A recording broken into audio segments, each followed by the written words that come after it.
Caminhos muitos são, ondas e desejos vãos tentam sempre distrair. Mas que base firme então poderei eu encontrar, se quase em qualquer lugar armadilhas já estão. A saída assim parece, de outra forma buscar, sem pra só lá fora olhar o mundo que tanto padece. Ou de dentro retirar solução pra todo mundo. Busco Cristo em um segundo e assim vou encontrar. Prosseguindo em frente vou, tento me modificar, velho homem transformar, homem bem melhor já sou. Sinto a vida caminhar, já não há mais temporal. Se o que existe é natural, eu no Pai vou confiar. A saída assim parece, de outra forma buscar, sem pra só lá fora olhar o mundo que tanto padece. Vou de dentro retirar solução pra todo mundo. Busco Cristo em um segundo e assim vou encontrar. A saída assim parece, de outra forma buscar, sem pra só lá fora olhar o mundo que tanto padece. Vou de dentro retirar solução pra todo mundo. Busco Cristo em um segundo e assim vou encontrar. Assim vou encontrar.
Quando posso te ouvir aqui, sinfonia de amor, a voz que me faz prosseguir, e um clarão se acende e brilha em mim. Eu sei onde estou, me mostras o modo mais certo de agir.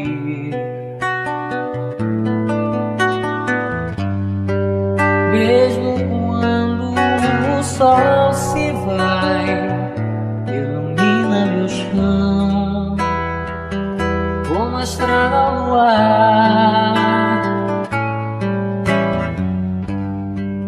Na escuridão se viu chegar o teu brilho sereno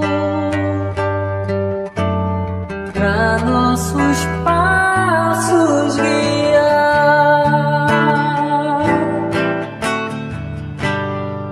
És no mundo a doutrina, a luz que alivia a dor, que a Deus nos conduz.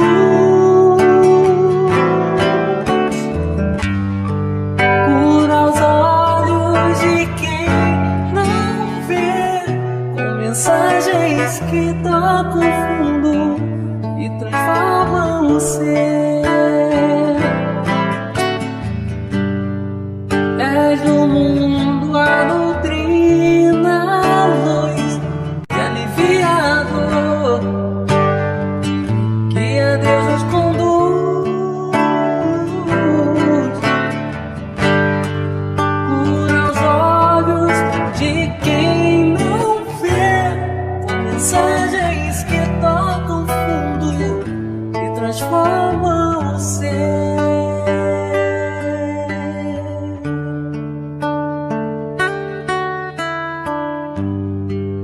Hoje vejo quem sou, porque tua luz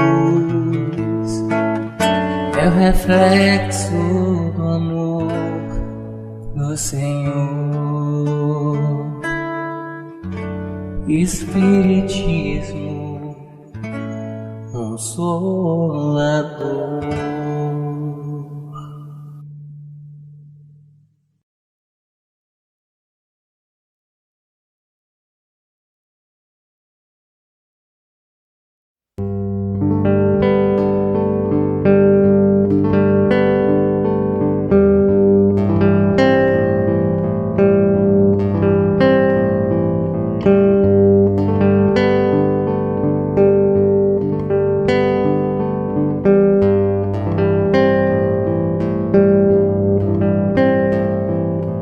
Mestre Jesus, do alto do monte ensinou, tua voz com um canto ecoou. Me ensine o caminho, Senhor, do reino de paz. Disse Jesus: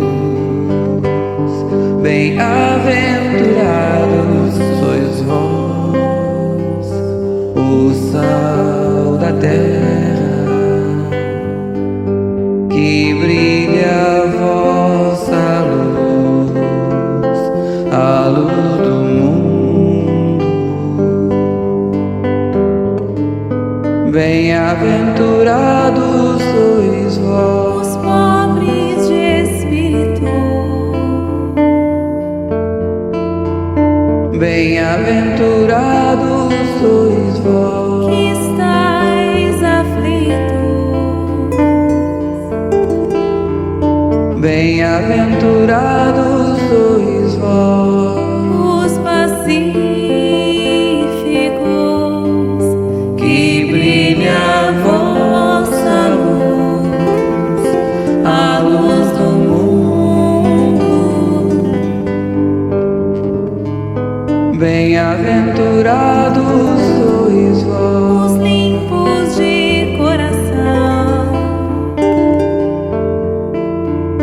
bem-aventurados sois vós, os que perdoam,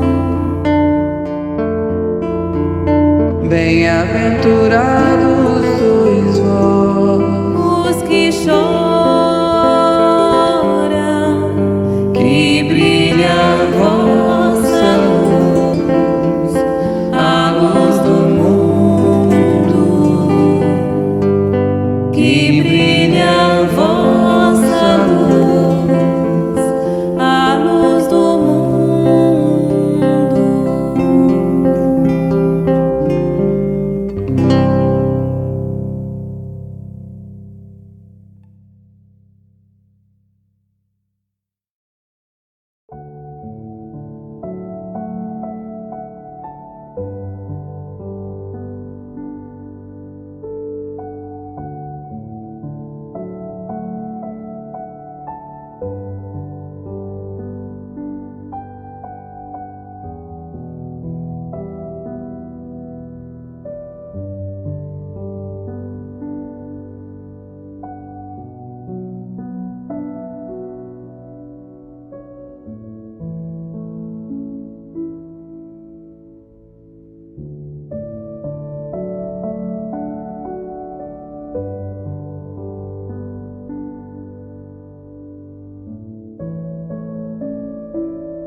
Olá, amigos do Centro Espírita Miguel, esta casa tão querida que nos acolhe, né? Como estão, né? Espero que todos estejam bem. Viemos mais uma vez agradecer a todos pelas doações recebidas. Até o momento, nós conseguimos a quantia de R$ 15.655. Que Jesus abençoe a todos esses corações generosos, né? Fizemos 4 licitações e recebemos 3 orçamentos. Dentre esses 3 orçamentos, né, o profissional que veio atender melhor as nossas necessidades foi o que apresentou um valor de R$ 18.000 pela sua mão de obra, né? E então nós vamos iniciar o nosso trabalho, né, nosso conserto do telhado no dia 14 de março. E nós devemos gastar aí de material em torno de R$ 8.000. Sendo assim, precisamos dar prosseguimento a essa campanha, né, do conserto do telhado. Falta pouco. E nós temos a certeza que nós vamos conseguir concluir essa obra, porque não temos dúvidas de contar com esses amigos queridos do Centro Espírita Miguel, esses corações generosos que estão sempre prontos a nos auxiliar. Muito obrigada, queridos amigos, e que Jesus abençoe a todos nós.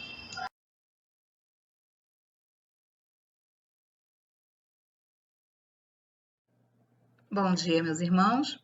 Sejam todos muito bem-vindos à nossa reunião das manhãs de domingo.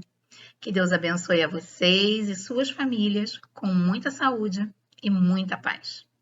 Sou Miriam, uma trabalhadora do Centro Espírita Miguel.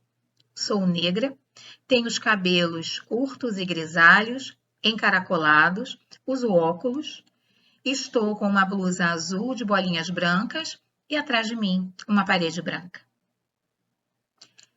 Além desta reunião pública, que acontece aos domingos às 9 horas da manhã, nós temos mais 2 reuniões públicas que também são transmitidas por este canal ao longo da semana. Às quintas-feiras, às 14h30 e às sextas-feiras, às 20 horas. Também temos 2 reuniões de fluidoterapia, às terças-feiras, às 19h30 e às quartas-feiras, às 9 horas da manhã. Nestas reuniões, o nome dos enfermos pode ser colocado no chat para a irradiação. E às quintas-feiras, às 19h30, temos a prece da saudade, na qual o nome dos nossos afetos que já partiram para a pátria espiritual pode ser colocado no chat para a prece. Também, em todas as reuniões públicas, na descrição do vídeo, assim como nas de fluidoterapia e na prece da saudade, na descrição do vídeo, vocês encontrarão os links para o jornalzinho da casa, para os avisos mensais, para o atendimento fraterno. E em todas as reuniões públicas, nós temos o GEAL, Grupo de Educação Espírita André Luiz, trazendo a evangelização para as crianças nas reuniões públicas. Hoje, ao término da nossa reunião, teremos, como sempre, o GEAL. Lembramos também do bom uso do chat, que durante as reflexões que nos serão trazidas hoje por Marcelo Pacheco e Marise Póvoa, o chat não seja utilizado, para que possamos prestar bastante atenção em todo o conhecimento que nos será trazido. Marcelo Pacheco nos falará hoje do Livro dos Espíritos, Lei de Igualdade, questões 814 a 816, que falará das provas da riqueza e da miséria.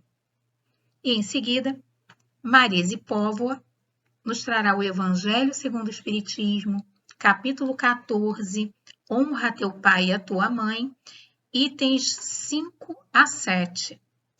Que nos falará da seguinte pergunta: quem é minha mãe e quem são meus irmãos?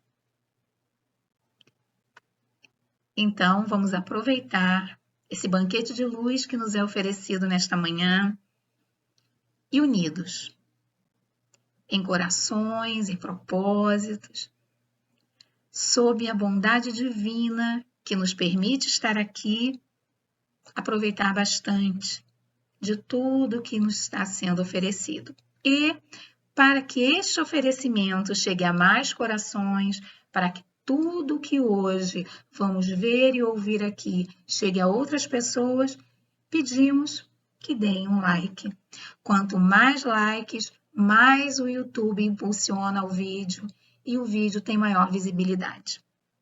Que Deus abençoe o domingo de todos, tenham uma semana excelente. Fiquem com Deus.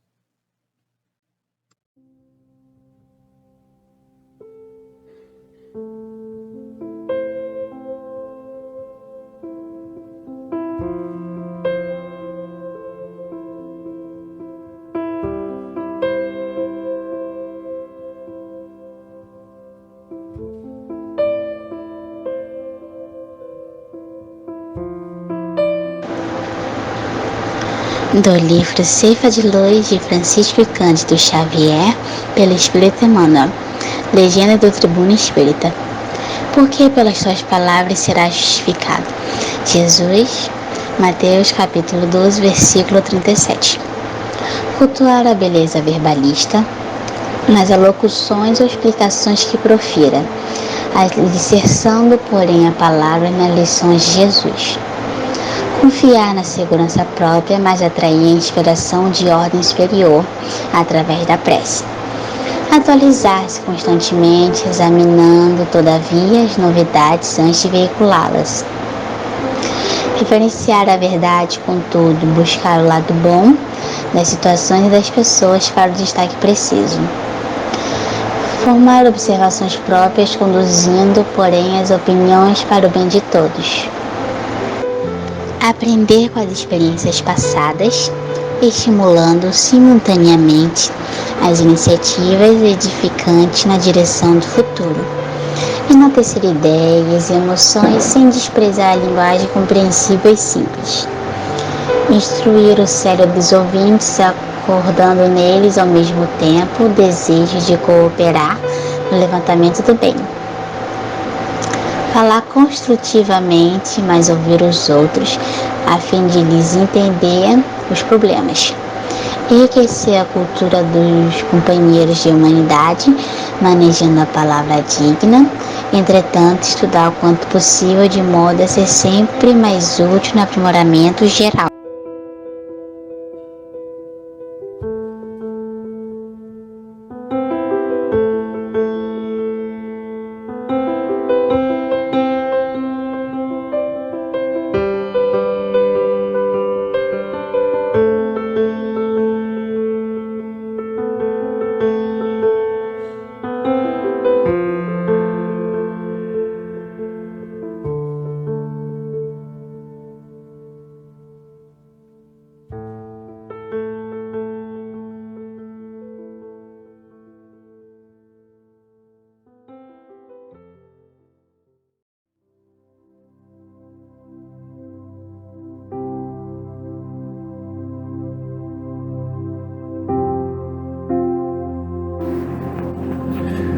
Pai de misericórdia, amado Mestre Jesus, agradecemos a Ti, Pai, por mais esse dia, por mais essa oportunidade de aprendizado, oportunidade de crescimento, oportunidade de reflexão. Pedimos a Ti, Pai, que abençoe a todos nós, que nos guie nesse trabalho, que nos guie nesse novo dia, que possa nos intuir na nossa fala, nas nossas reflexões, nos intuir nos nossos entendimentos, Pai. Que cada um aqui conectado possa receber em seus corações o amor, a luz, a Tua serenidade, a Tua paz, o Teu abraço amoroso, Pai. Que essa luz possa envolver a nossa casa, envolver a nossa família e nos fornecer um dia de muita luz, uma semana abençoada, Pai. Em Teu nome, em nome de Deus nosso Pai, iniciamos a nossa palestra pública de domingo. Que assim seja, graças a Deus.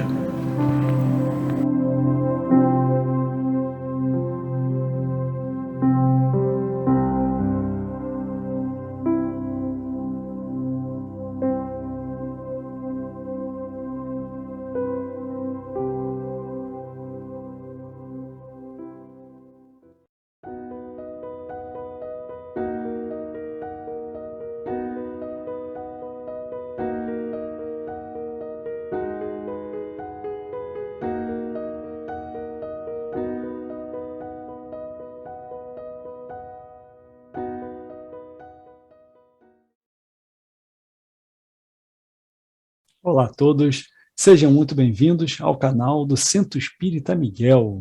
Meu nome é Marcelo, sou um trabalhador da casa e é com muita alegria que hoje vamos falar um pouquinho sobre algumas questões do Livro dos Espíritos. Mas antes disso, vou fazer uma breve descrição, para que possamos auxiliar os nossos companheiros que nos acompanham por áudio, porque possuem alguma limitação visual. Então, vou passar aqui uma breve autodescrição. Eu tenho 1,84 m aproximadamente, né, próximo de 75 quilos. Tenho cabelo curto, na cor preta, minha pele é clara, tenho olhos castanho claro e uso óculos. Né? Meus óculos são um pouco retangulares e a armação na cor preta. Tá bom? Bom, a gente vai falar agora, a gente vai conversar um pouquinho, trocar algumas ideias sobre as questões que compõem o capítulo 9, que trata sobre a lei de igualdade. Né? A gente vai falar mais especificamente das questões 814 a 816, que tratam das provas de riqueza e de miséria. Isso faz parte da parte terceira, que tratam das leis morais. E aí, quando a gente fala, né, de provas de riqueza e de miséria, a gente pensa logo nas discrepâncias opostas, né? Famílias que passam tanta necessidade, tão carente, e o oposto, os milionários, né, que brindam com champanhe e caviar nos seus iates de luxo. E a gente vê os extremos, né, os extremos opostos. E aí a gente pergunta, né, por que esse abismo? Por que essa diferença tão gritante? Por que uns são tão pobres, outros tão ricos? Por que existe a riqueza e a pobreza? Por que essa diferença? É o que a gente vai tentar hoje, junto com as explicações do Livro dos Espíritos, a gente tentar entender. Bom, então, vamos lá. Na questão 814, né, Kardec pergunta aos espíritos por que Deus a uns concedeu as riquezas e o poder e a outros a miséria. Né? Pergunta que a gente já se fez algumas vezes. Né?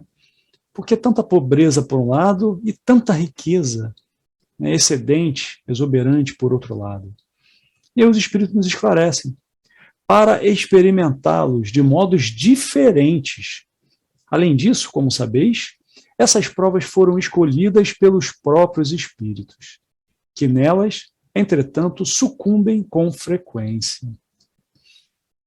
Bom, o problema aqui, a gente já sabe que a gente consegue, de certa forma, né, relativamente ao nosso grau de evolução, ao nosso grau de entendimento, a gente já consegue opinar um pouquinho no plano espiritual sobre esse pedido, né, das nossas dificuldades, né, sobre os nossos processos reencarnatórios. A gente não consegue definir nem escolher completamente, mas a gente, de certa forma, já pode pedir algumas coisas, a gente interagir com esse processo de planejamento. O problema é que a gente passa uma temporada no plano espiritual, na erraticidade, a gente, né, entende mais profundamente esse processo reencarnatório e as leis divinas, as leis de causa e efeito, e a gente, após um tempo, a gente se sentir um pouco mais forte, a gente quer pedir uma prova mais difícil, né? A espiritualidade nos orienta, olha, divide isso aqui em 10 vezes, bota em 12 vezes, e a gente quer encurtar para 2, 3 vezes. A gente quer antecipar parcelas, porque a gente já se julga, às vezes, forte e entendedor o suficiente para vencer alguns desafios. E a gente, algumas vezes, pede uma prova que a gente não está preparado. É isso que ele nos fala. E aí a gente vai ver na questão 815, quando Kardec pergunta, né, qual das duas riquezas, então, é a mais terrível para o homem? A da pobreza ou a da riqueza? E aí os espíritos esclarecem. Tanto uma quanto a outra. A miséria provoca as queixas contra a providência. A riqueza incita a todos os excessos. E é realmente o que a gente vê no nosso dia a dia, não é verdade? De um lado, a pobreza extrema e a falta de recursos faz a gente, quando a gente não tem o entendimento, né, quando a gente ainda não entendeu esse processo de lei de causa e efeito, esse processo de crescimento espiritual, esse processo de necessidade de contato com algumas dificuldades para fazer crescer, fazer aflorar algumas características nossas, a gente questiona. E, da mesma forma, a gente às vezes quer a prova da riqueza porque a gente acha mais fácil, né? A gente acha que a riqueza traz para a gente conforto, uns excessos que vão tornar a nossa passagem pela vida mais fácil. E não é verdade. Eles esclarecem que a riqueza traz para a gente justamente a tendência a todos os excessos vindos pela facilidade da riqueza. E aí, na 816, Kardec pergunta aos espíritos, né? Estando o rico sujeito a maiores tentações, também não dispõe, por outro lado, de mais meios de fazer o bem? E aí a pergunta que eu faço, né? Quem nunca aqui disse, né? Poxa, se eu ganhasse na loteria, nossa, quantas pessoas eu ajudaria. Se eu fosse rico, nossa, eu ia ajudar muita gente, muitas famílias carentes, ia fazer muita caridade. Não é verdade? Quem nunca falou isso? Quem nunca pensou, pelo menos, nisso? E é justamente o contrário. Infelizmente, os próprios espíritos nos esclarecem que é justamente o que nem sempre faz. Torna-se o rico, né? Torna-se egoísta, orgulhoso e insaciável. Com a riqueza, suas necessidades aumentam e ele nunca julga possuir o bastante para si unicamente. É o que a gente vê no nosso dia a dia. E aí Kardec complementa essa explicação.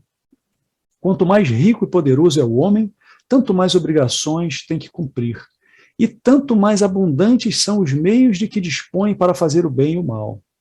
Deus experimenta o pobre pela resignação e o rico pelo emprego que dá aos seus bens e ao seu poder. Quem é mais? Onde a gente encontra mais caridade? Hein? Na comunidade ou lá na área rica, né? Na Zona Sul, na área onde as pessoas possuem maior riqueza?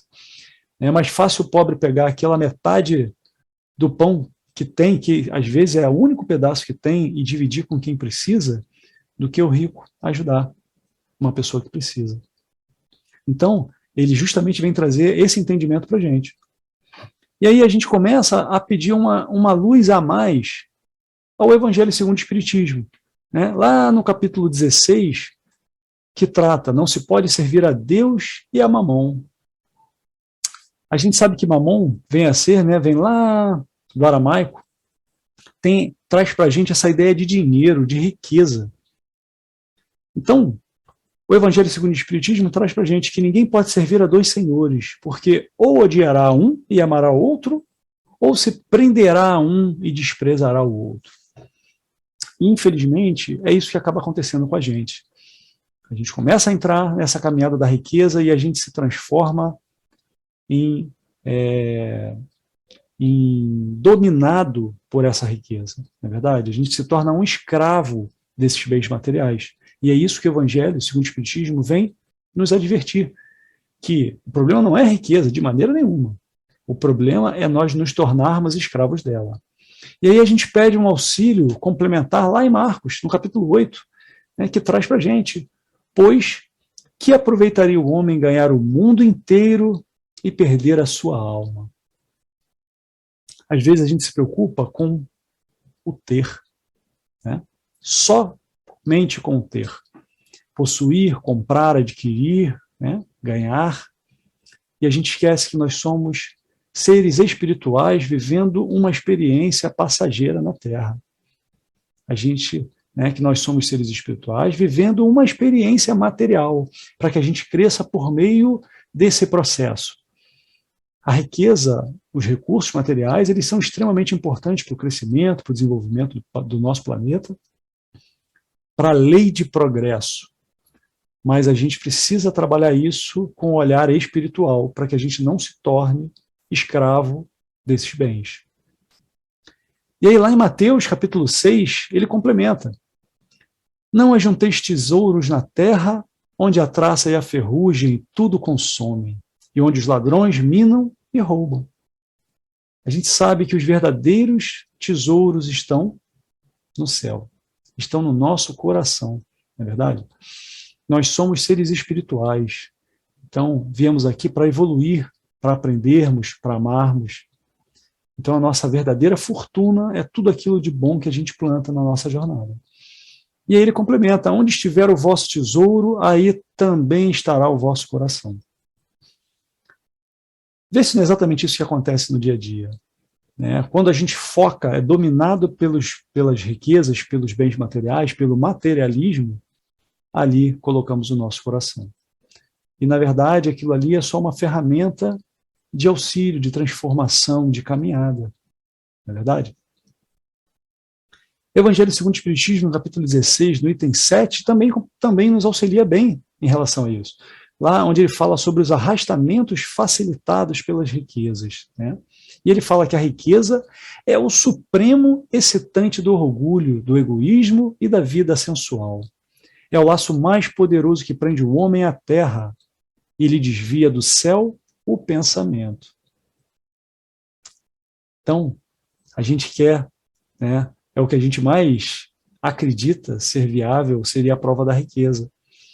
Porque a gente acredita que ela vai nos permitir nos intelectualizarmos, né, crescermos intelectualmente, crescermos moralmente fazendo caridade, porque teremos recursos, e na verdade não é bem assim. Os Espíritos nos esclarecem que dentro do processo de riqueza, o nosso orgulho, o nosso egoísmo e a nossa vaidade são excitados ao extremo. E normalmente isso funciona como uma grande armadilha para nós. E aí então, como vencer esse arrastamento, né? Como vencer esse arrastamento provocado pelas riquezas? E aí a gente vai pedir ajuda lá na questão 122 do Livro dos Espíritos, que fala para a gente o seguinte: Kardec pergunta, como podem os espíritos, em sua origem, quando ainda não têm consciência de si mesmos, gozar da liberdade de escolha entre o bem e o mal? Quer dizer, como fazer uma boa escolha entre o bem e o mal se eu ainda sou repleto de imperfeições? Como não cair nas armadilhas do orgulho, da vaidade, do egoísmo, se o meu coração ainda tem diversas camadas que precisam ser removidas, de imperfeições? E aí os espíritos respondem, né? Eu tirei só a parte que mais interessa para a gente, que ele fala o seguinte, que a causa não está nele, nos bens materiais. O problema não é o material. O problema está fora dele, está na influência a que cede o homem em virtude de sua livre vontade. Uns cedem à tentação, outros resistem a ela. E aí a gente percebe que não tem problema nenhum eu ser rico, milionário, pelo contrário, isso auxilia na lei de progresso. Se eu posso ter uma firma, uma empresa, vários empreendimentos, ótimo.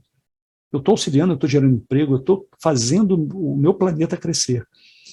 Porém, eu não posso estar como escravo e ceder a esse impulso. Então, o problema está no meu coração e não nos bens materiais. E aí eu trago, né, como um bom parâmetro lá a passagem do jovem rico, que chega para Jesus, né, e fala: bom mestre, que bem devo fazer para adquirir a vida eterna? E aí Jesus, né, em meio a algumas conversas ali com ele, eu tirei só algumas partes principais, fala para ele: observa os mandamentos, né, não matarás, não... E começa a relatar. E aí ele fala: mestre, mas a tudo isso eu tenho obedecido, o que me falta ainda? Né? Se eu já sigo aquela cartilha básica, o que falta para eu adquirir a vida eterna? E Jesus vira para ele e fala: se você quer ser perfeito, venda seus bens e dê o dinheiro aos pobres, depois venha e siga-me. E aí nessa reflexão, a gente começa a entender, resgatar aquela passagem de que se não deve a servir a Deus e a Mamon. A gente vai entender daqui a pouco por que Deus fala para ele: venda todos os seus bens. Guardem essa pergunta. E aí vamos falar da passagem seguinte, que é Jesus em casa de Zaqueu, lá em Lucas capítulo 19, né? Que Zaqueu, né, chefe dos publicanos, como a gente sabe, coletor de impostos, né, muito rico, ele fica sabendo da passagem de Cristo por ali, de Jesus, e ele que já estava com o coração clamando mudança, né, clamando transformação, corre para a passagem, para aquele local, ansiando em ter algum tipo de contato com Cristo. E ele, quando percebe aquela turba, ele que tem aquela turba gigante, ele que tem baixa estatura, ele sobe numa árvore e ele, de alguma forma, ele tem algum contato que seja visual com Cristo. E quando Jesus está passando próximo a ele, Jesus é chamado por essa vontade de transformação. Jesus olha e vê Zaqueu em cima da árvore e fala para ele: Zaqueu, desça daí rapidamente. Zaqueu desce e Jesus fala para ele, me hospede na sua casa. E nesse momento todo mundo acha um absurdo, né?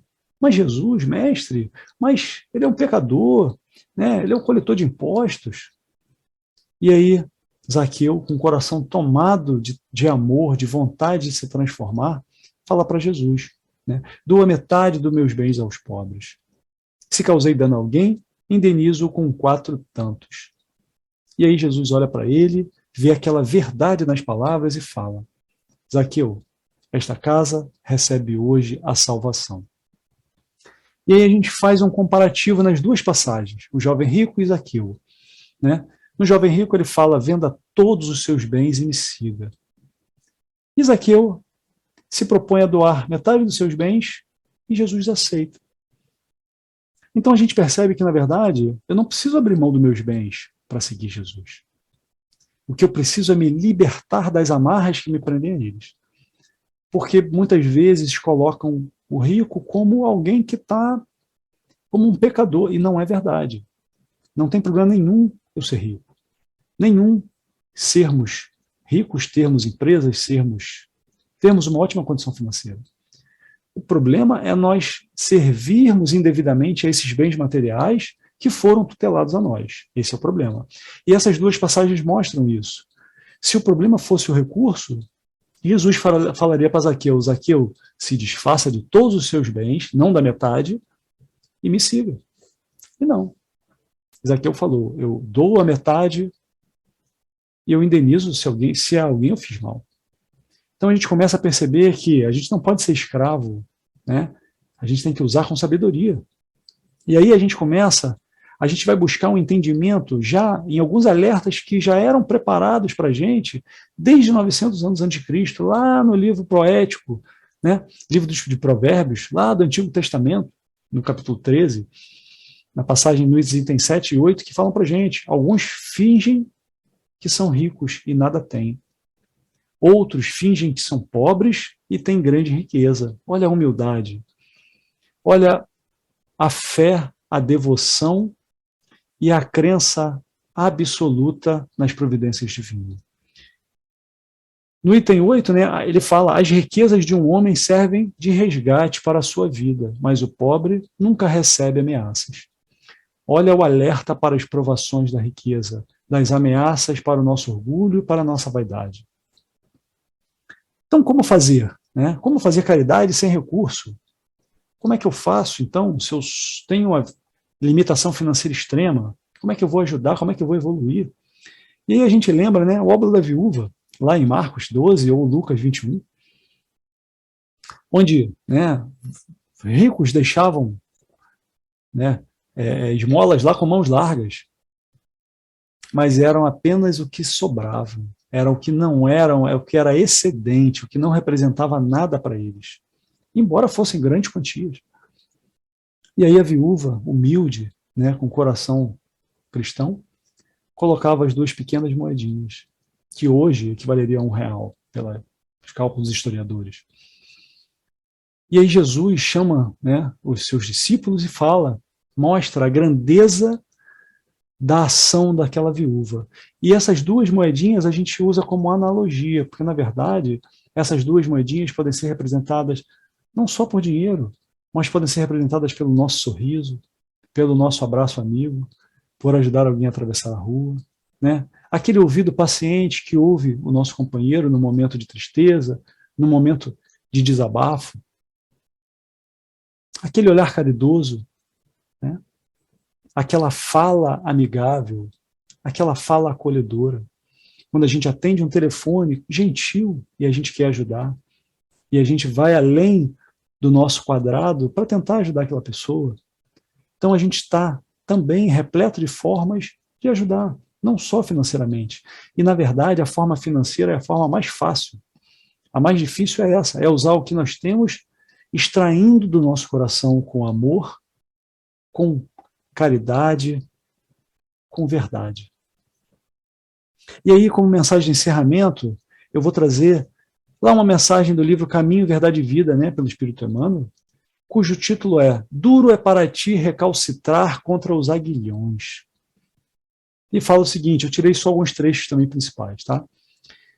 Nesse programa, criou Jesus os mais nobres incitamentos para a esfera terrestre: a riqueza e a pobreza, a fealdade e a formosura, o sofrimento e a luta são aguilhões ou oportunidades instituídos pelo Cristo a benefício dos homens.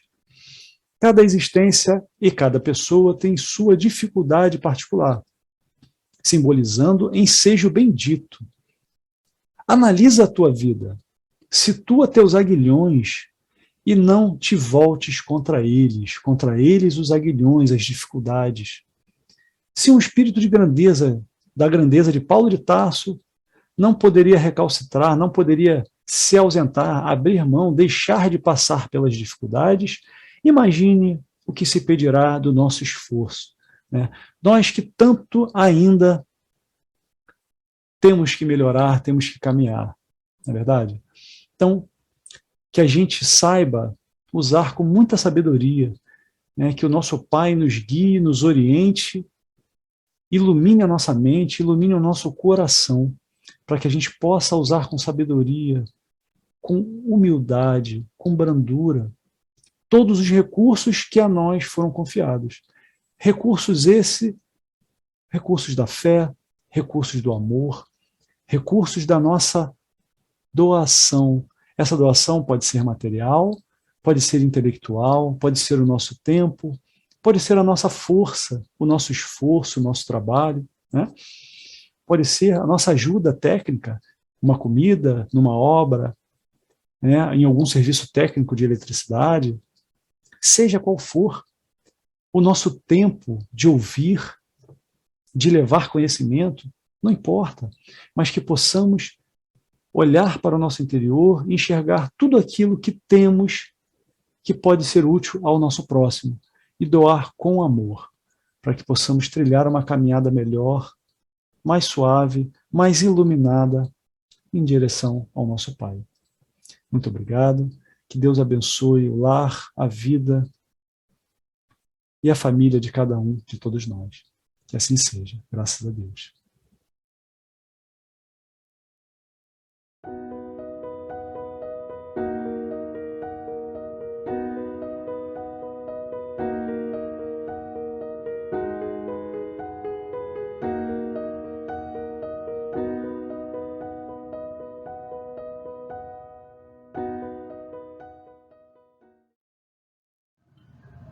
Bom dia, meus amigos, minhas amigas. Meu nome é Marise Póvoa. Eu faço parte da Educação Mediúnica de Sábados. No momento, todos estamos afastados devido à pandemia do coronavírus. Temos fé que em breve retornaremos às nossas atividades presenciais. Enquanto isso não pode acontecer, continuaremos fazendo os nossos estudos online pelo nosso canal oficial do YouTube, com as reflexões, pelo que me cabe, do Evangelho segundo o Espiritismo. Farei uma breve descrição da minha aparência física. Eu sou uma mulher que no momento estou com cabelos curtos, meus cabelos são negros, meus olhos também são negros, eu uso óculos, uma armação no momento meio vinho, tenho uma estatura relativamente baixa, eu tenho entre 1,59 m e 1,60 m, e eu acho que é isso que eu poderia dizer para vocês. Nós vamos refletir hoje no Evangelho segundo o Espiritismo, o capítulo 14, os números 5, 6 e 7, que tem como título Quem é minha mãe e quem são os meus irmãos. Vamos ler o texto e refletirmos sobre o que Jesus quis dizer com esta pergunta que causou naquele momento, tanta polêmica. Vamos lá? E Jesus, sentado à roda de um grande número de pessoas, lhes disseram: olha, que tua mãe e teus irmãos te buscam aí fora. E ele respondeu: quem é minha mãe? Quem são meus irmãos? E olhando para os que estavam sentados à roda de si, lhes disse: eis aqui a minha mãe e meus irmãos.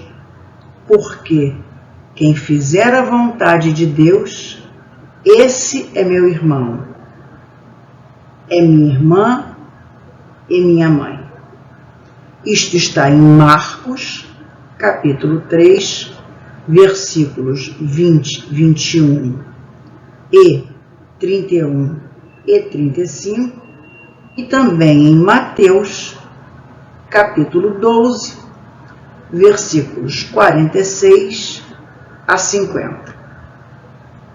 Vamos tentar entender o que Jesus quis dizer com essa afirmação. Jesus falava por parábolas não para dificultar o entendimento, mas para que na época ele fosse interpretado somente pelos preparados. Se Jesus falasse claramente, tirando o véu da letra, ninguém o entenderia. Em sua pergunta: quem é minha mãe? Quem são meus irmãos? Ele estaria renegando sua família? Os irmãos de Jesus ignoravam sua missão de implantar a Boa Nova no mundo. Será que por isso existiria da parte do Mestre animosidade entre ele e seus irmãos, a ponto de renegá-los? Para Jesus, a família material, o berço onde nasceu, pai, mãe, irmãos, não tinham a menor importância? Sinceramente, duvido muito. Pois Jesus foi o guia espiritual, o governador espiritual. Foi não, é o governador espiritual do nosso planeta. Jesus, dentre os encarnados, foi o ser que mais amou em toda a trajetória do nosso planeta Terra. Ele amou aqueles que caçoaram dele, que o crucificaram, que o maltrataram, que debocharam. E quais foram as suas palavras finais? Perdoa, Senhor. Eles não sabem o que fazem. Então, vamos continuar com as reflexões para poder compreender qual é o teor oculto dessa frase polêmica do Mestre. João deixou escrito em seu Evangelho a animosidade que existia entre Jesus e seus irmãos consanguíneos. Assim João falou, positivamente, e que não acreditam nele. Sabe-se que os irmãos de Jesus nunca tiveram simpatia por ele e não compreendiam a sua missão. Nenhum deles se tornou discípulo de Jesus, e há relatos em que até conspiraram contra ele junto aos seus inimigos. Quanto a Maria, mãe de Jesus, o assunto é bem mais complexo, e nós veremos um pouquinho mais tarde. Foi organizado por uma comunidade de seres angélicos e perfeitos nas proximidades da Terra, da qual Jesus é um dos membros, a vinda de Jesus Cristo à Terra, governador espiritual deste orbe, trazendo a lição imortal de seu Evangelho de amor e redenção. E Maria fazia parte deste grupo de espíritos de altíssima purificação. Nós veremos adiante. Ainda sobre as palavras de Jesus sobre seus irmãos e sua mãe, cito aqui parábolas que provam o antagonismo daquelas perguntas. Mandamentos, entre tantos outros, aclamados pelo nosso mestre, como honrai ao seu pai e à sua mãe. Jesus dispunha de pouquíssimo tempo na terra para passar o máximo de explicações. As bases da Boa Nova. Tinha apenas palavras estranhas à natureza de Jesus. Tinha naquelas palavras estranhas aos ensinamentos de Jesus um ensinamento oculto. Qual seria esse ensinamento? Bom, eu entendo de uma maneira genérica o seguinte: somos todos filhos do mesmo Pai. O mandamento que resume bem todos os demais: amar a Deus sobre todas as coisas e ao próximo como a ti mesmo. Aí está o ensinamento oculto. Somos uma unanimidade, somos todos irmãos. Dia virá em que o nosso progresso moral e espiritual, através de nossa reforma íntima, será tamanho ao ponto do nosso amor pelos parentes consanguíneos seja igual ao nosso amor pelo vizinho ou por um estranho, não havendo mais diferenças, porque haveremos e olharemos uns para os outros e não veremos mais núcleos familiares distintos, e sim uma só família, um único coração, ligados uns aos outros, sem preferências, por sermos todos irmãos do mesmo Pai. Ainda é uma forma de amor bem distante por causa da nossa inferioridade. Ainda vivemos como tribos, núcleos pequenos de afeto, e julgamos muito. Quem é diferente, quem pensa e age diferente, não pode fazer parte do nosso ciclo de convívio e afeto. O egoísmo ainda impera em nossos corações. A caridade, a atenção para com aqueles que nos é estranho, ainda está em estado embrionário. Há muito caminho a percorrer, mas já temos o conhecimento do que é certo e errado. Ainda não temos capacidade de agir da maneira que Jesus nos ensinou. Perseverança e persistência. Resistir ao comodismo de viver sem fazer o mal, porém também não fazer bem algum. Lembro-me da parábola da figueira que secou. De manhã cedo, quando voltava para a cidade, Jesus teve fome. Vendo uma figueira à beira do caminho, aproximou-se dela, mas nada encontrou, a não ser folhas. Então lhe disse: nunca mais dê frutos. E imediatamente a árvore secou. O Evangelho segundo o Espiritismo, no capítulo 19, esclarece que essa figueira é símbolo dos que apenas aparentam propensão para o bem, mas que, em realidade, nada de bom produzem. Simbolizam também todos aqueles que, tendo meio de ser úteis, não o são. Vamos falar um pouco da relação Jesus e sua mãe, Maria de Nazaré. A figura de Maria de Nazaré é pouco mencionada nas escrituras dos apóstolos. Porém, existe um motivo para que esse espírito singular ter aceito essa missão tão sublime, mesmo sendo a mãe do Messias, ter aparentemente um papel pouco significativo na construção da Boa Nova. Toda essa postura de Maria fazia parte de um acordo da mais alta estirpe angélica. Maria foi escolhida por vários motivos. A preparação do seu novo corpo para gerar no ventre o espírito mais puro que habitou a terra, demorou mais de 300 anos. E a preparação de Jesus como espírito de primeira ordem demorou em torno de 4.000 anos para que um corpo material pudesse suportar tamanha pureza. Para que vocês vejam que preparo, quanto amor existe em toda essa vinda do Mestre ao planeta Terra.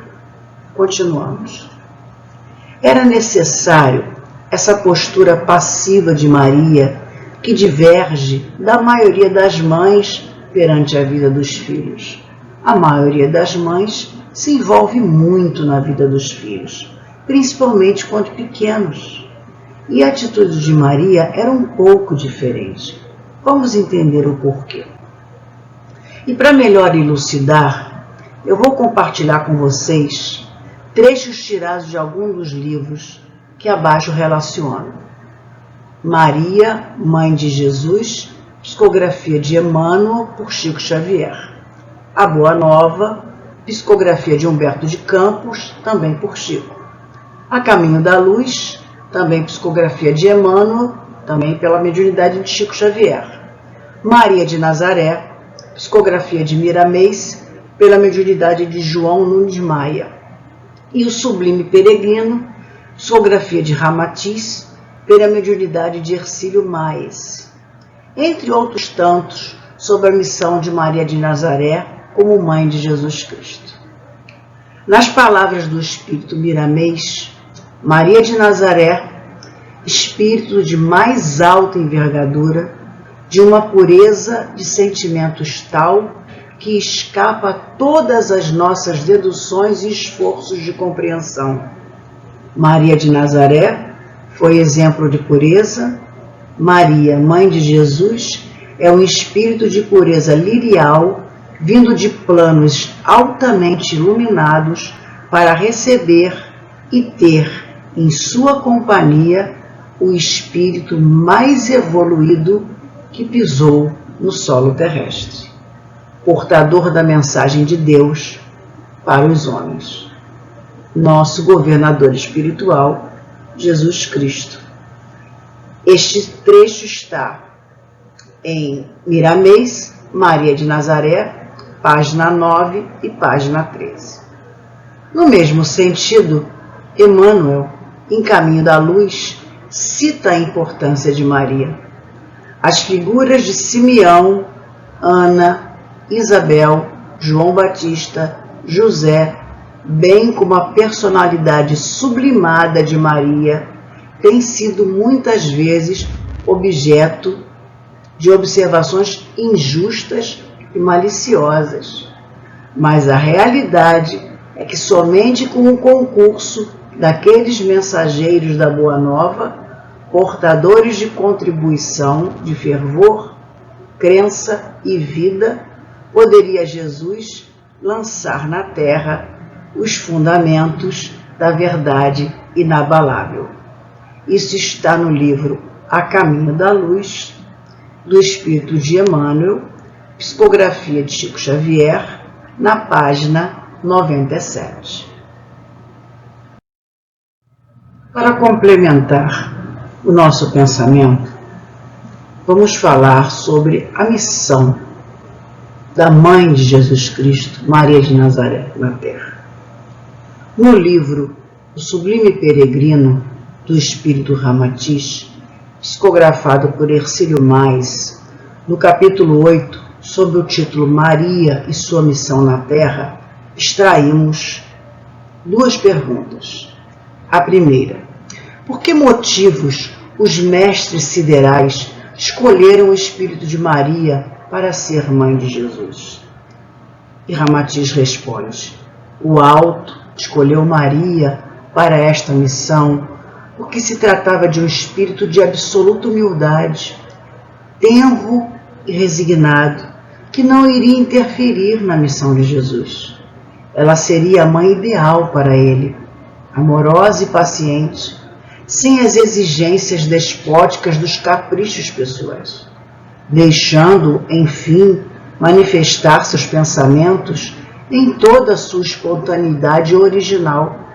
Aliás, ainda no espaço, antes de Maria baixar à terra, fora combinado que as inspirações e orientações na infância de Jesus seriam exercidas diretamente do mundo invisível pelos próprios anjos tutelares. Como não teria que ser um espírito dessa pureza e humildade?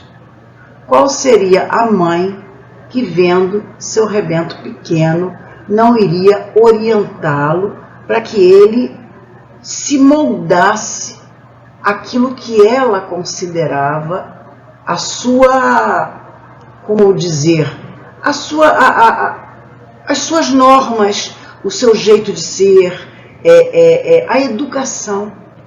Ela veio sabendo que nem numa parte da infância ela poderia influenciar a trajetória desse espírito tão sublime.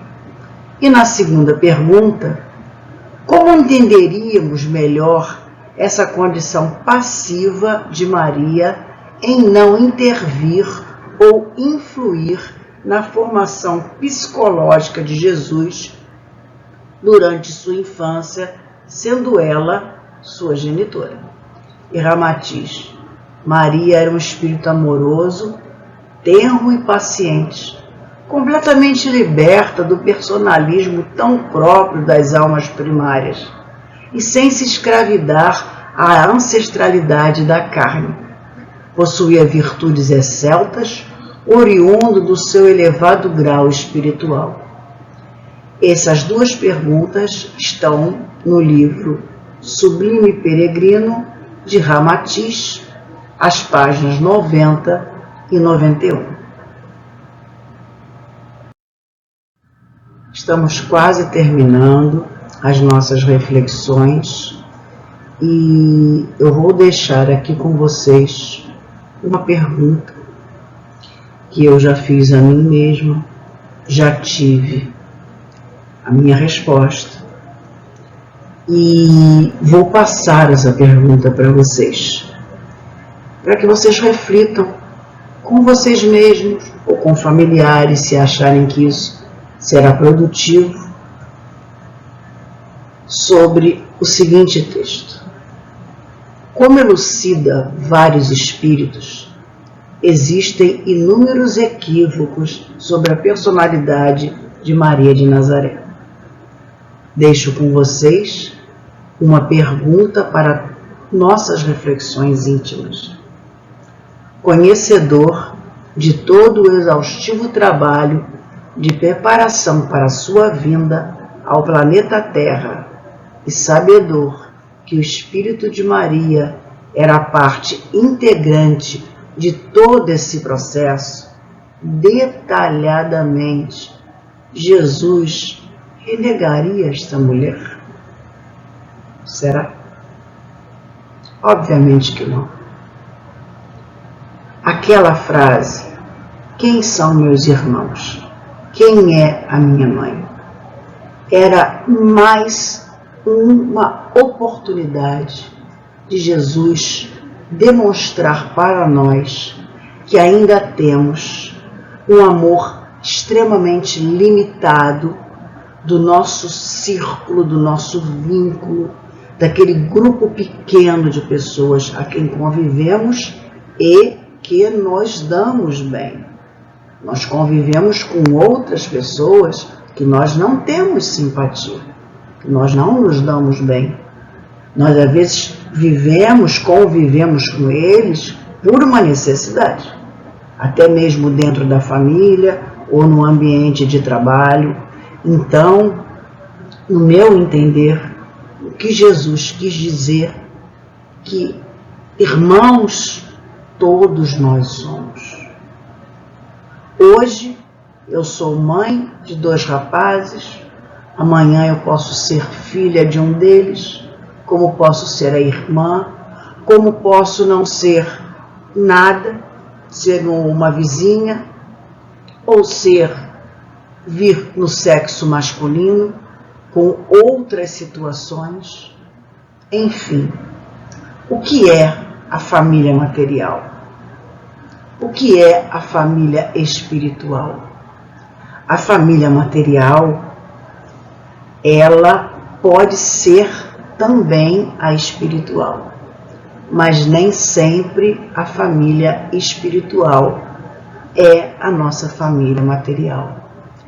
Porque é tão comum, sabemos todos nós, que existem inimizades ou até ódios terríveis entre irmãos consanguíneos, entre pai e filho, mãe e filha, entre marido e mulher, e sabemos que existem amores lindos, amizades super sinceras. Às vezes de uma pessoa que a gente conhece dentro de um ônibus, às vezes no próprio ambiente de trabalho, às vezes no meio da rua, ou de uma forma, dentro de um elevador, dentro de um Uber, dentro de um metrô, e que a gente se afina. Vocês já não sentiram isso? Eu acho que cada um de nós já sentiu isso. Uma afinidade por alguém só de olhar. Eu já passei por essa deliciosa sensação. Só de olhar para aquela pessoa, eu me senti bem. Tive vontade de conhecer. Algumas não tive oportunidade, outras tive. Como infelizmente ainda acontece pela nossa inferioridade o contrário. Também já aconteceu comigo o contrário. De pessoas que a presença delas não me faz bem, me incomoda, me dá angústia, mal-estar. Eu mal chego, já quero ir embora, porque aquela pessoa está ali. Vamos procurar explicações em passados longínquos? Talvez. Em alguma coisa que está dentro do meu subconsciente? Talvez. Mas não importa. O que Deus quer de nós, o que Jesus quer de nós, é um amor incondicional. Não ao pai, não à mãe, não ao irmão. Porque hoje o pai pode amanhã não ser o pai, a irmã não ser a irmã, e sucessivamente. Somos todos filhos de um mesmo pai. E Jesus, nosso irmão maior, nos amou e nos ama de uma forma que eu não tenho nem palavras para falar. Ele amou a quem o amou, ele amou a quem o odiou, a quem o maltratou, a quem o crucificou. Ele não deixaria de amar aos irmãos que não o entenderam e nem esse espírito sublime, Maria de Nazaré, que foi sua mãe material, que se submeteu a essa missão que, vamos dizer, não foi uma missão fácil. Que, na verdade, ela praticamente não teve o filho perto dela. Ele veio com uma missão muito maior do que ser o filho de uma mãe, o de um irmão e o filho de um pai. Essas eram as minhas reflexões. Eu espero ter sido clara, eu espero que vocês tenham gostado. Agradeço muito a oportunidade, que nós tenhamos um domingo de muita paz, muito amor, muita tranquilidade, e vamos agora à nossa prece final. Muito obrigada, meus amigos. Fiquem na paz de Deus.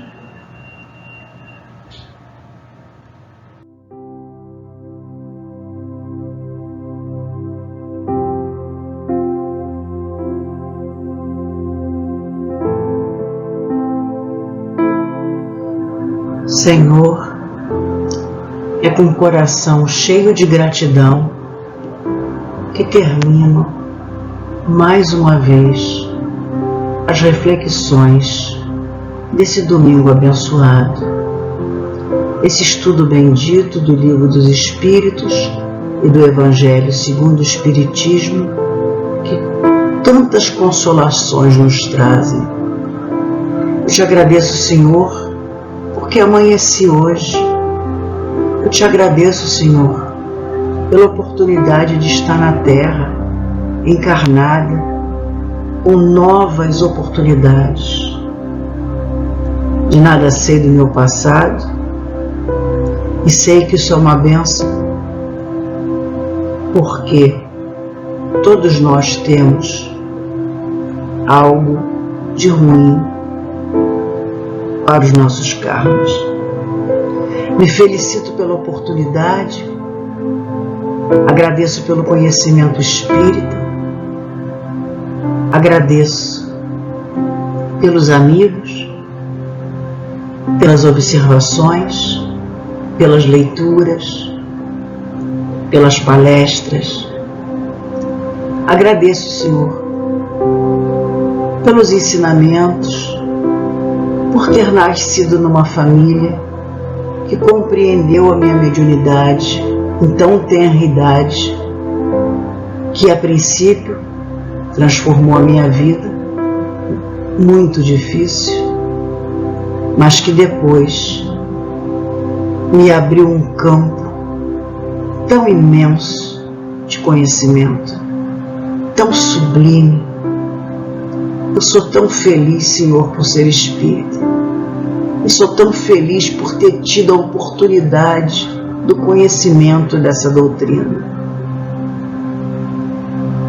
Sempre que me surgiu oportunidade, que me for pedido, eu tento, de alguma forma, espalhar essa palavra, esse consolador prometido que Jesus nos falou, que traria para nós há mais de 2000 anos.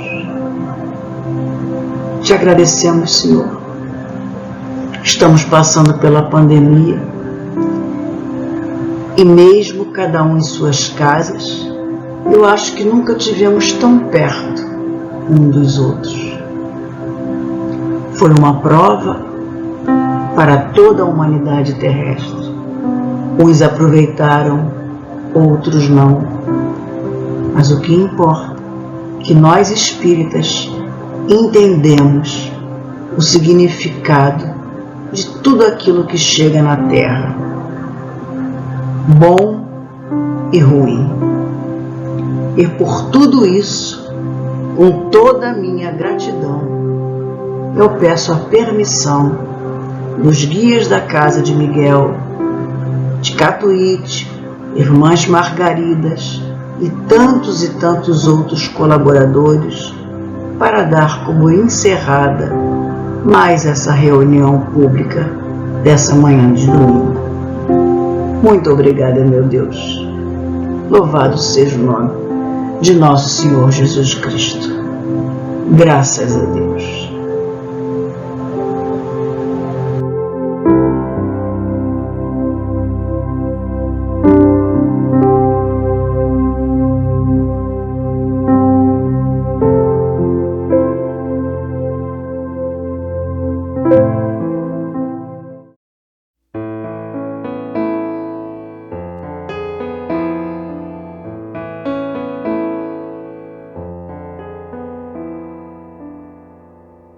Se vier a duvidar do amor, em função de dor atroz,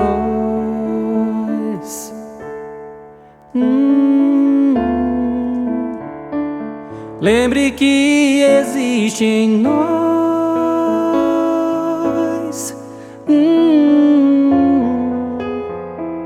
dádivas do Criador.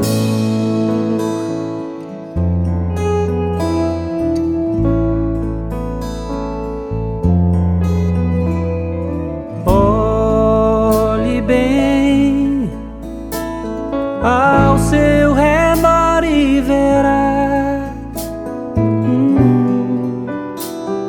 sofrimento bem maior.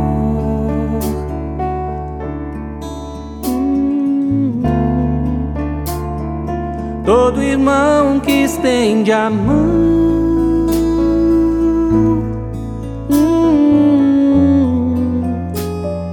É caminho para o sol.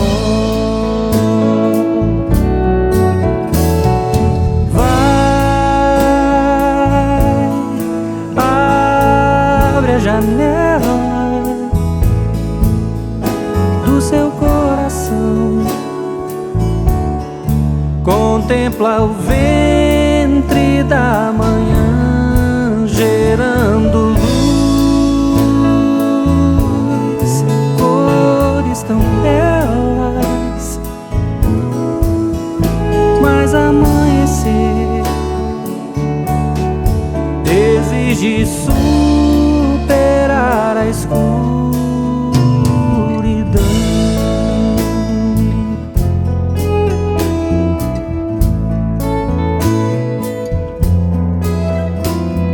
Seja feliz, está no lugar feito pra você crescer.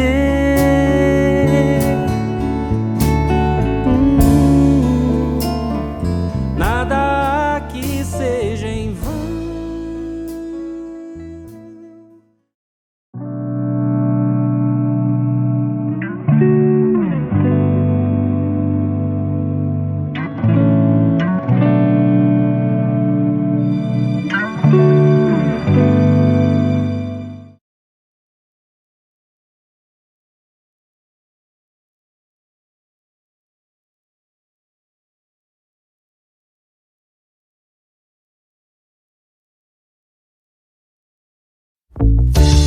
Zazá, Lola, eu tenho um espelho mágico aqui. Vocês querem brincar com ele? Sério, pai?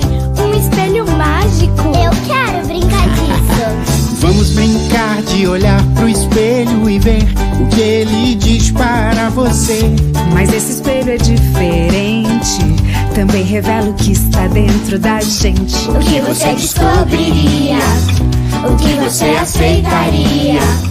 O que você melhoraria? Do que você iria se orgulhar? Esse espelho tem bons conselhos, é só você prestar bem atenção, pois nele a gente vê a cara e vê melhor ainda o coração. Que cada um é do seu jeito, com qualidades e defeitos, e todos merecem respeito. O seu espelho pode te mostrar um jeito bem melhor de ver o mundo e lá no fundo um mundo melhor. Depende do que você aprende, com o que o espelho tem pra te mostrar um jeito bem melhor de ver o mundo e lá no fundo um mundo melhor.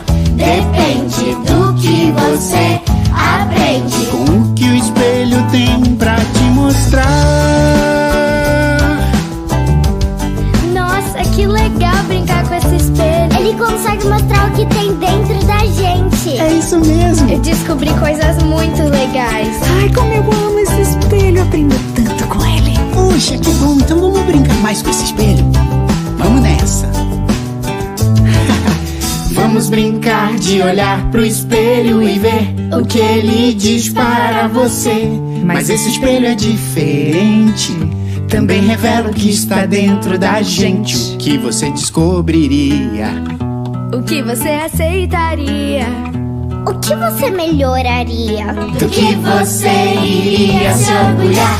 Esse espelho tem bons conselhos, é só você prestar bem atenção, pois nele a gente vê a cara e vê melhor ainda o coração. Que cada um é do seu jeito, com qualidades e defeitos, e todos merecem respeito. O seu espelho pode te mostrar um jeito bem melhor de ver o mundo e lá no fundo um mundo melhor. Depende do que você aprende, com o que o espelho tem pra te mostrar um jeito bem melhor de ver o mundo e lá no fundo um mundo melhor. Depende do que você aprende, com o que o espelho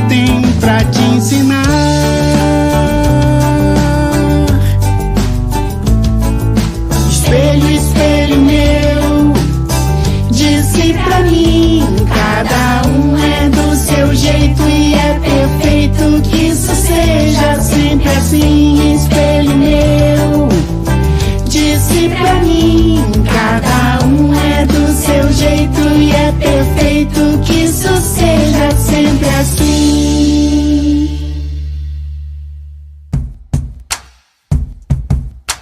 Quem é corajoso, por favor, levante a mão. Pois todo corajoso já teve medos de montão. Quem é corajoso, por favor, levante a mão. Pois todo corajoso já teve medos de montão. Eu já tive medo de fazer a prova, meu irmão já teve medo da escuridão. Muita gente tem medo de pesadelo, e quem teme sonho com bicho-papão. Será que adulto também tem medo? Eu desconfio que tenha também. De barata, agulha e estar sozinho, saber se ficar ou seguir além. Mas o problema não é ter medo, eu sinto ele com coragem. Vou encarar mais confiante, independente da idade.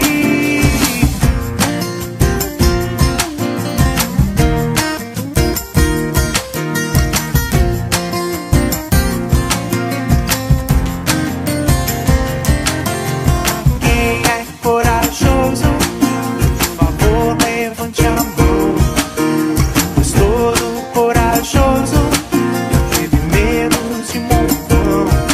Mas o problema não é ter medo, eu sinto ele com coragem. Vou encarar mais confiante, independente da idade.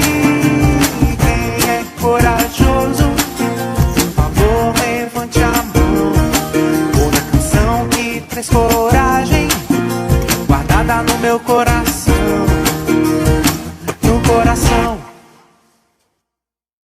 Fecho os meus olhinhos, faço uma oração.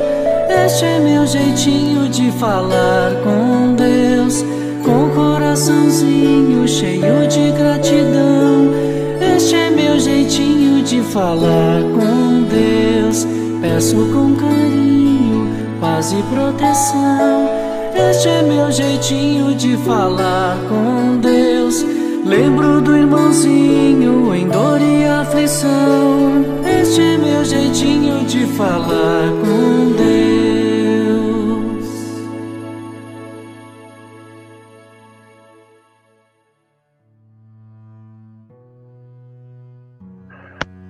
Fechamos os olhos, agradecer por mais uma oportunidade de estudo, que possamos aprender cada vez mais, se tornar pessoas melhores. Que assim seja, graças a Deus. Olá pessoal, tudo bem? Então, hoje nós vamos falar sobre o valor da verdade. Nós aprendemos com Jesus a seguinte frase: conhecereis a verdade e a verdade vos libertará. Será que conseguimos compreender essa expressão? Quando pensamos nessa questão da necessidade de buscarmos a verdade, é muito comum que as pessoas que querem fugir desse questionamento a si mesma fiquem perguntando: o que é a verdade? É ter sinceridade e boa-fé em todas as ações e pensamentos. É procurar ser autêntico, fiel, legítimo e legal. Parecer o que realmente é. A verdade trabalhada por nós, vivida por nós, é libertadora. Quando a verdade passa a ser uma vivência nossa, um estilo de vida nosso, aí então, por amar a verdade, por respeitá-la, por se sensibilizar com ela, a criatura humana então conseguirá se libertar. É importante que a verdade nos liberta seja verdade vivenciada.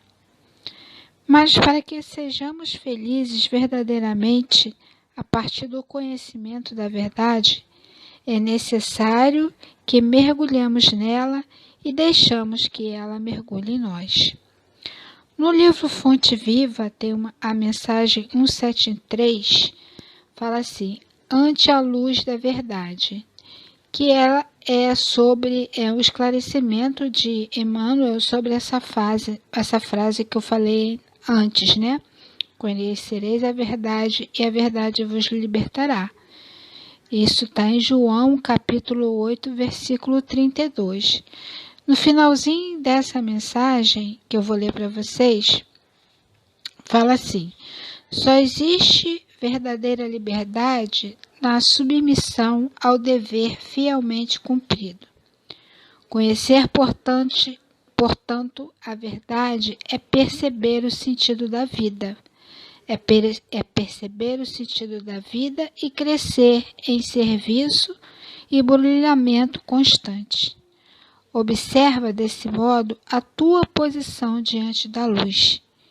Quem apenas vislumbra a glória, ofuscante da realidade, fala muito e age menos. Quem, todavia, lhe penetra a grandeza indefinível, age mais e fala menos. E agora nós vamos ver um desenho, né, que fala mais sobre esse assunto e a gente vai fazer mais reflexões, tá bom, minha gente? Fiquem com Deus e até a próxima.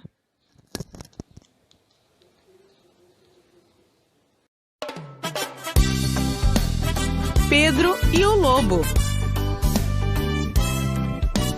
Esta é a história de Pedro, um pequeno cuidador de ovelhas, que levava seu pequeno rebanho para pastar, entediado e com muita frouxidão. Sentado na velha colina de onde Pedro vigiava tudo, lhe ocorreu um plano, com a ideia de rir um pouco. Saiu correndo colina abaixo, gritando: "Lobo! Eu vi um lobo!" E todo o povo corria assustado. "O que está acontecendo, Pedro?" Todos gritavam, e Pedro parava na frente de todos e ria. "Hahaha, eu enganei vocês!" Pedro voltou para sua colina em seguida, cuidando das suas ovelhas. E quando se sentia entediado, voltava a fazer o mesmo. Saía correndo colina abaixo, gritando: "Lobo! Eu vi um lobo!" E todo o povo corria assustado. "O que está acontecendo, Pedro?" gritavam todos.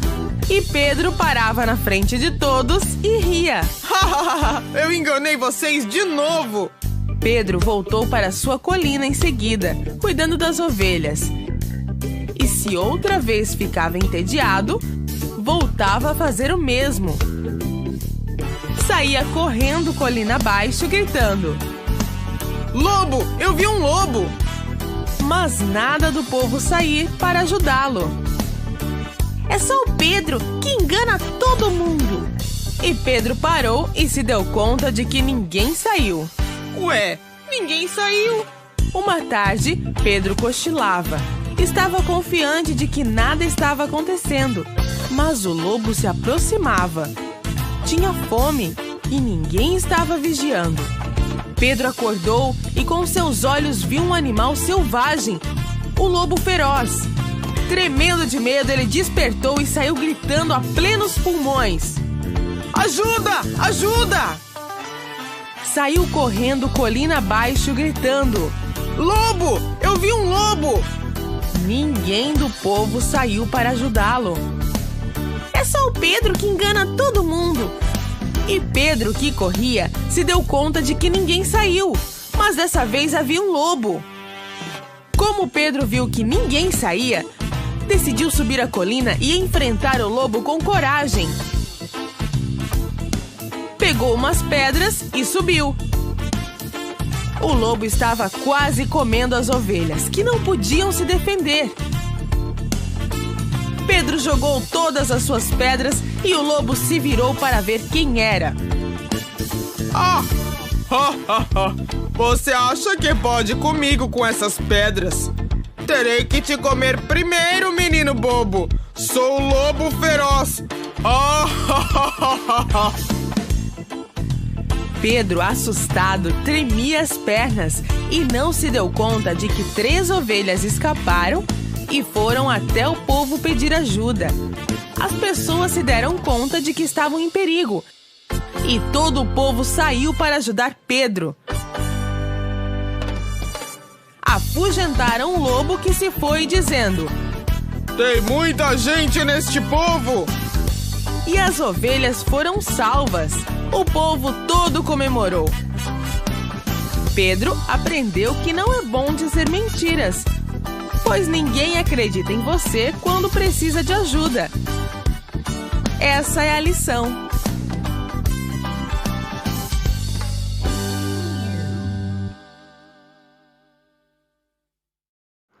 E aí, galerinha do GEAL, gostaram da nossa história? Legal, né? Mas vamos conversar um pouquinho sobre ela? E sobre o valor da verdade? Então, vocês notaram que na nossa história, quando Pedro ficava entediado, ele mentia? Ele saía correndo pela colina abaixo gritando: lobo, lobo! E fazia isso várias vezes ao dia. Até que em um dia, ninguém acreditou mais nele. E o que aconteceu? Em uma tarde, o lobo feroz apareceu de verdade. Pedro ficou assustado e correu para pedir ajuda. Mas ninguém acreditou nele, não foi? Porque depois de tantas mentiras, de tanta peça que ele pregou nas pessoas, ninguém mais acreditava em nada do que ele falava. E aí, ele mesmo teve que enfrentar o lobo sozinho. E acabou ficando em uma situação difícil, pois o lobo decidiu que ia comer ele também. Se não fossem as 3 ovelhas que ficaram com pena e correram ladeira abaixo para pedir ajuda, essa história teria acabado com um final muito triste. E aí, depois disso tudo, o que Pedro aprendeu? Que não é bom dizer mentiras, pois ninguém vai acreditar quando você precisar realmente da ajuda. Ou seja, a verdade é sempre a melhor escolha em nossa vida. A mentira, às vezes, pode até parecer a melhor saída, quando nós estivermos em uma situação em que não temos coragem de dizer a verdade. Mas pensem bem, ter coragem para assumir os próprios erros e falar a verdade, isso sim é uma coisa bem legal. A mentira também pode parecer algo divertido, sabe? Pregar uma peça num amigo, assim como Pedro fazia na história. Mas pensem bem, depois quando nós estivermos falando a verdade, ninguém vai mais acreditar na gente. E aí nós vamos passar vergonha, porque é chato passar por mentiroso, não é? Porque a pessoa que conta a mentira, mesmo que seja por brincadeira, acaba sendo desmascarada.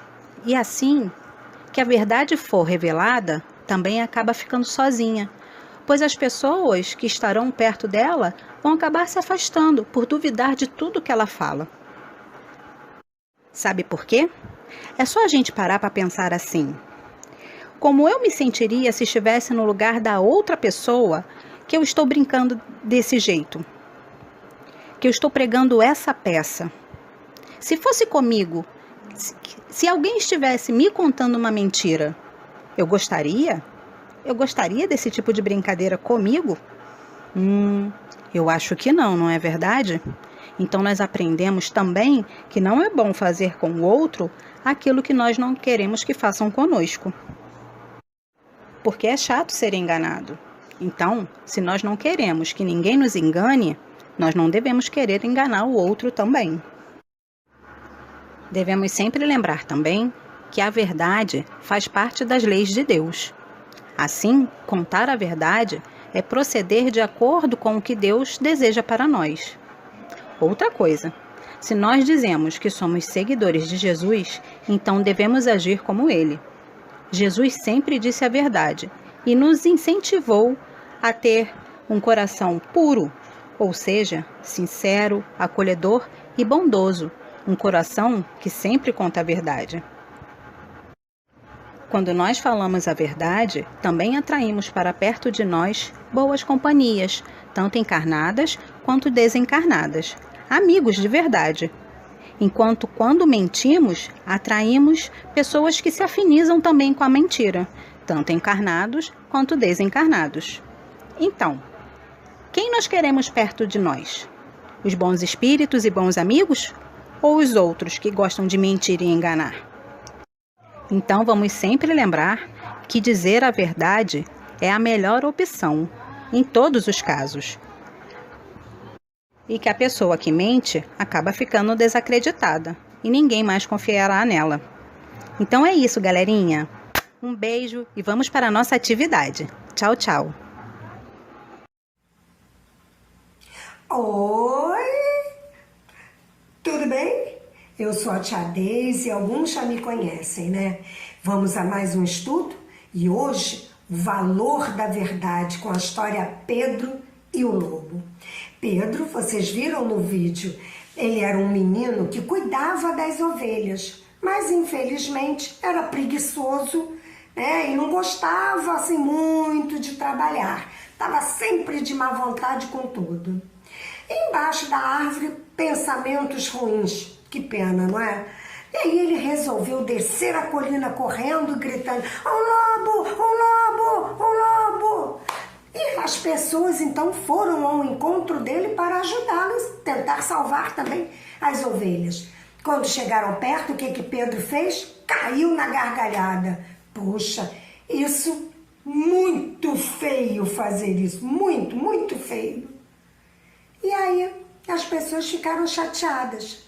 Pedro fez isso muitas vezes, ninguém mais acreditou. Por quê? Porque falar a verdade, ser sincero com o outro, né, como o Mestre Jesus nos ensinou, que seja o seu falar sim, sim, não, não. Lembram disso? Que nós já estudamos? Bom, então ninguém mais acreditou em Pedro, porque ele fez isso várias vezes. Mas um dia o lobo apareceu de verdade, tanto que Pedro falou, né? E aí Pedro ficou apavorado, desceu a colina correndo, gritando: "Ô lobo, ô lobo, ô lobo!" Ora essa, claro que ninguém foi lá socorrê-lo. E aí Pedro ficou assim, puxa. Mas aí ele viu umas pedras, pegou as pedras e correu lá, começou a tacar pedra no lobo, para o lobo fugir. Só que, nesse meio tempo, algumas ovelhas foram lá para onde estavam as outras pessoas. Por quê? O lobo não podia pegar todas as ovelhas de uma vez só, né? Claro. E aí, as pessoas quando viram as ovelhas acreditaram, porque como é que elas estariam ali correndo apavoradas? Então foram ao encontro de Pedro e espantaram o lobo. Bom, falar a verdade, ser honesto é uma coisa que a gente tem que fazer. Né? Sem mentir, sem contar vantagem, a gente deve trabalhar, falar a verdade, respeitar o outro, respeitar o que é do outro, ser honesto. São escolhas que a gente deve fazer sempre. Por quê? Vocês viram que as ovelhas fugiram, né? Mas, por quê? Porque Pedro, com toda essa situação de mentira, ele não estava sendo honesto. E essa historinha nos ensina que devemos ser verdadeiros, que devemos ter sinceridade em nossas palavras e em nossas atitudes. Falar sempre a verdade não é uma opção, é alguma coisa que deve ser feita sempre. Por quê? Porque Deus, Ele deixa todas essas escolhas conosco. Ele não nos diz o que exatamente a gente deve fazer. As situações se apresentam e devemos ser honestos. É assim que crescemos e evoluímos. Bom, o Mestre Jesus também nos ensina: conhecereis a verdade e a verdade vos libertará. Então, para isso, você deve ser verdadeiro com o outro, para que essa verdade te liberte de maus pensamentos, de coisas ruins, né? De vícios, de imperfeições. Bom, vamos à nossa atividade? Você vai precisar de uma folha de papel de qualquer cor, cola ou durex, tesoura, canetinhas, giz de cera. O que você vai fazer?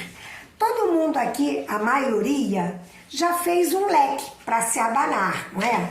Aquele lequezinho que a gente faz assim, né? Vocês vão dobrar a folha, toda ela em sanfoninha. Toda ela. Depois vão recortar. Vou colocar aqui para vocês verem. Olha, essa daqui vocês vão dobrar assim, ó. Viu?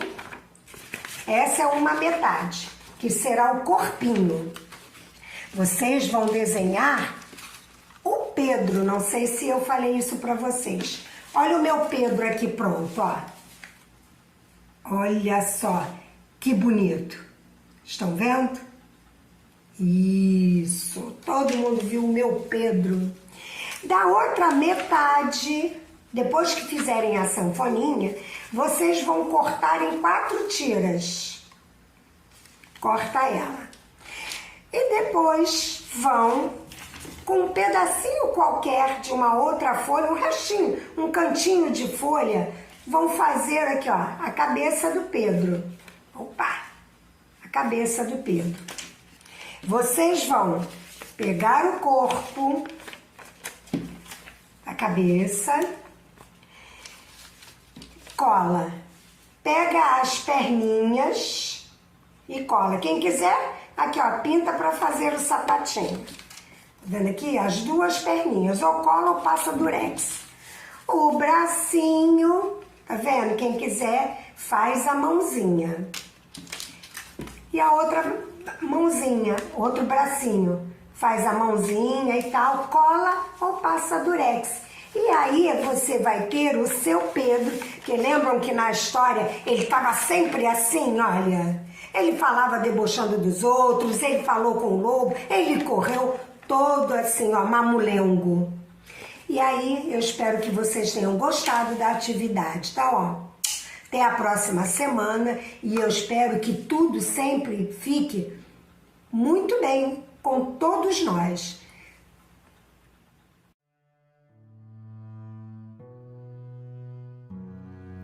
Chegamos ao final do nosso estudo com um coraçãozinho cheio de gratidão. Agradecidos a Deus, a Jesus, por esses momentos de compreensão e paz de espírito. Que a cada dia possamos sermos mais verdadeiros e com certeza a verdade nos libertará.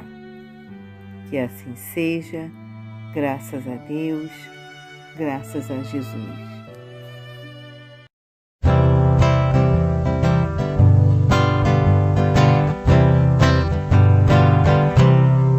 Deus fez o arco-íris, fez o arrebol.